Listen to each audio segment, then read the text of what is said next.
And now you're mine. Rest with your dream in my dream. Love and pain and work should all sleep now. The night turns on its invisible wheels, and you are pure beside me as a sleeping amber. No one else, love, will sleep in my dreams. You will go, we will go together, over the waters of time. No one else will travel through the shadows with me. Only you, evergreen, ever sun, ever moon. Your hands have already opened their delicate fist and let their soft, drifting sighs drop away. Your eyes close like two gray wings, and I move after, following the folding water you carry that carries me away.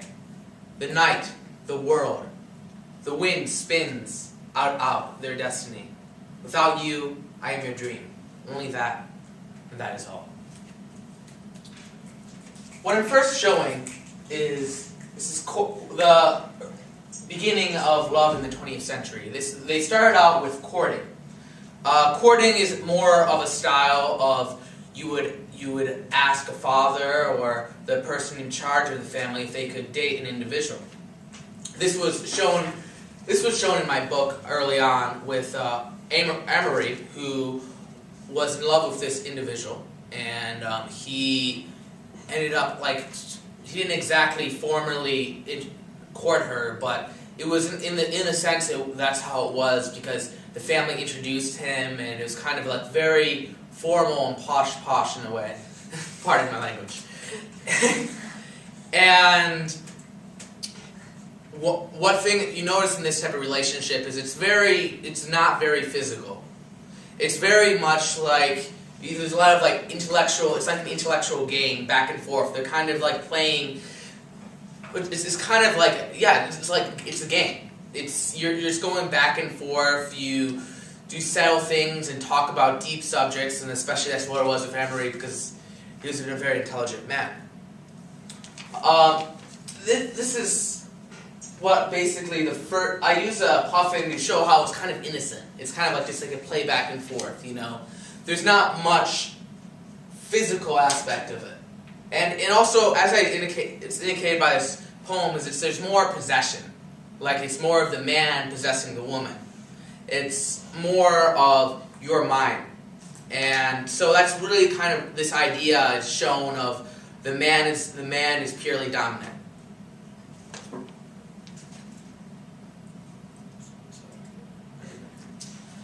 The next thing that later in my book, because this was based in the early 20th century, it actually had Amory. He ended up dating a flapper, and this girl, the difference between this is it wasn't as formal at all. He actually met her one day when he was sitting down, just moping around, and because of his previous lost love, and this girl just came up to him and just started talking to him, and he saw her and started singing in the rain and talking to him, and it was like a very informal meeting and very just on the spur of the moment. And in that relationship, you notice that the girl was much more in charge. She kind of said more of what's going on. She kind of was like, this is the way things are, this is my opinion, this is the general views. And as I indicate with the flapper, here's a poem by Dorothy Parker that kind of describes the idea of a flapper. The playful flapper. Here we see the fairest of the fair. She's not what Grandma used to be. You might say, au contraire. Her girlish ways may make a stir, her manners cause a scene. But there is no more harm in her than a submarine. She nightly knocks from many a goal, the usual dancing men. Her speed is great, but her control is something else again. All spotlight focus on her pranks, all tongues her powers herald, for which she may render thanks to God and Scott Fitzgerald. Her golden rule is plain enough. Just get them young and treat them rough. So it's kind of like, it's the idea of the girls just being playful, having fun, and as the last line kind of indicates, it's a bit more, it's a lot less of a formal relationship. But the one thing I noticed is the flappers, they're very much of kind of what you would call today a tease. They don't really are that physical. They are more of just they just are out to have fun. They're not one to be very promiscuous in general.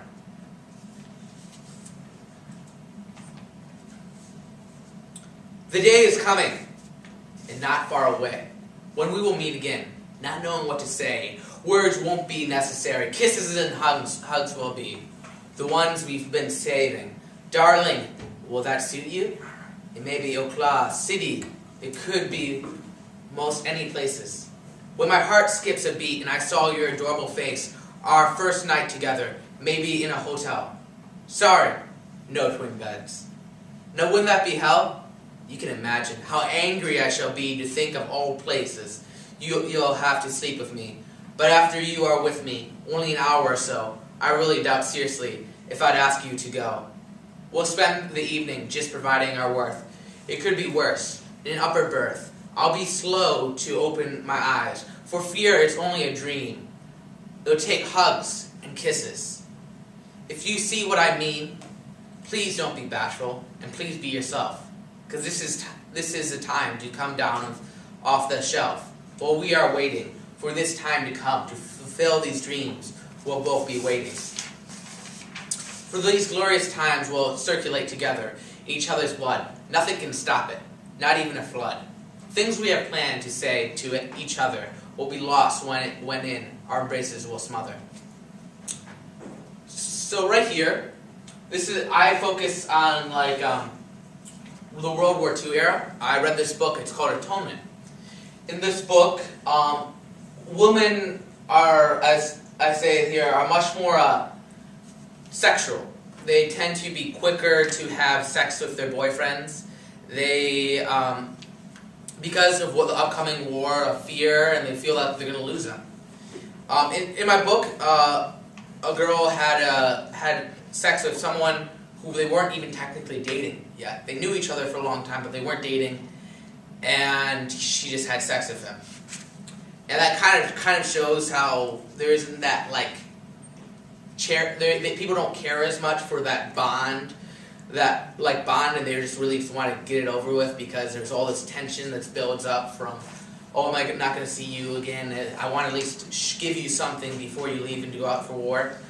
And it kind of it's that mentality. But the thing is, as it kind of shows in the picture, it is very sexual, but you'll notice that the man is kind of still like the dominant one, the one on top, the one ruling.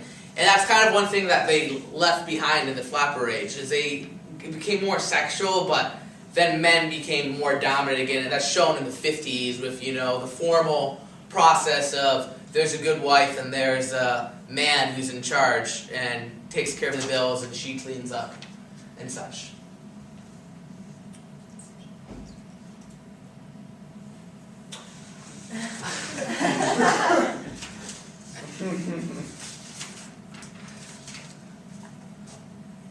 I focus on, this is modern love.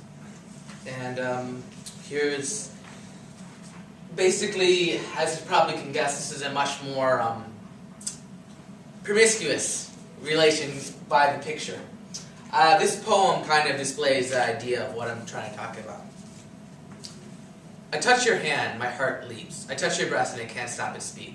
I hold you tight and don't leave you upright, and taste the sweet nectar of your flower, while filling your lips with the sweet taste of power. Heart pounding, hold it in tight, breathing in rhythm tonight. Legs in the air, you can't help but scream for me to go into your lair. I jump in and out without the world about, and release like a spout. You scream with joy as I hug you tight. You run my hands through you all but more tonight. I see you sleep and become fantasized with beauty of your face, and realize I'll be what but waste without you beside me to lay in the lace. You leave me now, claiming nothing and saying nothing so far, and saying nothing forevermore. I cry as if you die, crying for the mistake I made in laying my eyes on a head who did not feel or know the feeling of what some call love. To hold you one more time, to make you realize the love I have, to make you sensitive to the feeling I give, and hold you to the motion I shall give. This idea, as I showed in the poem, is people are, I displayed I was talking about a one-night stand in my poem. And it's kind of to show how people are becoming less emotionally attached in their relationships. It's become overboard where in the 70s and 80s, 90s, and now we have a time of when it's more acceptable for people to be promiscuous, to have multiple relationships before they get married, and to have sex with a girl just after you meet them, or a guy. And this idea, there's, in some ways, the century's improved a lot, where women are much more dominant. They have a lot more say. With the invention of birth control, women are more free. But while this has happened, we have lost a lot of important emotional connections. We quickly jump to have sex with individuals without thoroughly thinking about what the consequences are, what the emotional attachments are. And some people this doesn't matter for, but I think majority it does. There has actually been proven to be chemical connections that you create when you have sex with an individual. And the more you have sex with different people, the less this connection grows. And eventually, if you have sex with a certain amount, you won't have that connection anymore when you eventually do get married. And I think this could be one issue that has caused a lot of divorce and other issues. Also, I think another issue for divorce is that people have actually realized that they don't like these people, and they can actually it's much more accepted to get a divorce. Overall, I was quite interested. I found this subject very interesting, like how relationships have changed. The atonement and this side of paradise is more about like the early of 20th centuries, but I have looked at different ideas and aspects of more modern of what's happening today. And I think in some ways we're progressing, in other ways we're going back to more animal instincts, and I'm very curious to see what happens from now on. All right.